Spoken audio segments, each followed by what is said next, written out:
Corona काल में स्कूलों को खोलने को लेकर गाइडलाइन तैयार कर ली गई है। एनसीईआरटी ने केंद्र सरकार को गाइडलाइन का ड्राफ्ट सौंप दिया है। इस गाइडलाइन पर केंद्र सरकार को अंतिम फैसला लेना है। एनसीईआरटी की तरफ से तैयार किए गए ड्राफ्ट में स्कूल खोलने के लिए 6 चरण तैयार किए गए हैं। एनसीईआरटी की तरफ से तैयार किए गए ड्राफ्ट में स्कूलों के अंदर बच्चों को ऑड और इवन के आधार पर हफ्ते में 3 दिन आने का सुझाव दिया गया है, या फिर 2 शिफ्ट में भी बच्चों को बुलाने की बात कही गई है। इतना ही नहीं, गाइडलाइन में यह भी सुझाव दिया गया है कि स्कूलों को कमरे के बजाय खुले में चलाया जाए। मौसम खराब होने की स्थिति में अगर कमरे में क्लास लगानी पड़े तो एयर कंडीशनर को बंद रखा जाए और खिड़की दरवाजे खोल दिए जाए। साथ ही साथ ट्रांसपोर्ट में एक सीट पर एक ही बच्चे को बैठने में व्यवस्था हो। एनसीईआरटी ने केंद्र सरकार को जो ड्राफ्ट सौंपा है उसमें स्कूल खोलने के लिए 6 चरण रखे गए हैं। पहले चरण में 11वीं और 12वीं की कक्षाएं शुरू की जाएंगी। 1 हफ्ते बाद दूसरे चरण में 9वीं और 10वीं की क्लास शुरू होगी। 2 हफ्ते बाद यानी कि 6ठी क्लास से लेकर 8वीं तक की पढ़ाई शुरू होगी। 3 हफ्ते बाद क्लास 3 से 5वीं तक की पढ़ाई शुरू होगी, जबकि 4 हफ्ते बाद पहली और दूसरी क्लास की पढ़ाई शुरू होगी। 5 हफ्ते के बाद अभिभावकों से इस बात पर सहमति ली जाएगी कि नर्सरी और किसी की पढ़ाई शुरू की जाए या नहीं।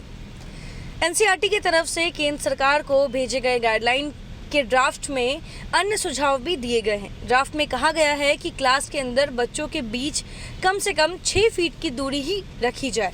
एक क्लास में 30 से 35 बच्चे ही बिठाए जाएंगे।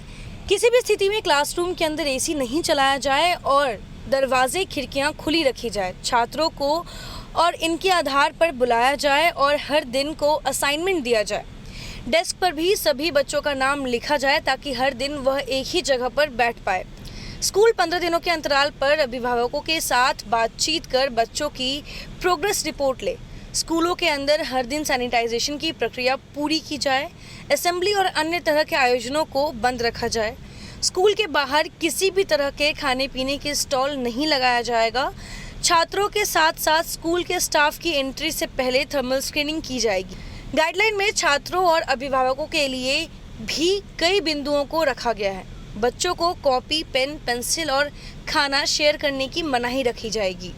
साथ ही साथ छात्र पीने के लिए पानी और खाना अपने साथ लाए। छात्र स्कूलों में सोशल डिस्टेंसिंग का ध्यान रखें और स्कूल आने के लिए मास्क को अनिवार्य रखा जाए। इसके अलावा अभिभावकों के लिए भी गाइडलाइन में कई बातों का जिक्र किया गया है। अगर किसी छात्र के अभिभावक फ्रंट लाइन से जुड़े हैं तो इसकी जानकारी स्कूल को देनी होगी। चिकित्सा, सुरक्षा और सफाई के कामों में जुड़े अभिभावकों को सूचित करना होगा। स्कूलों में पेरेंट्स टीचर्स मीटिंग नहीं होगी और फ़ोन पर टीचर बच्चों की प्रोग्रेस रिपोर्ट पर अभिभावकों से बात करेंगे।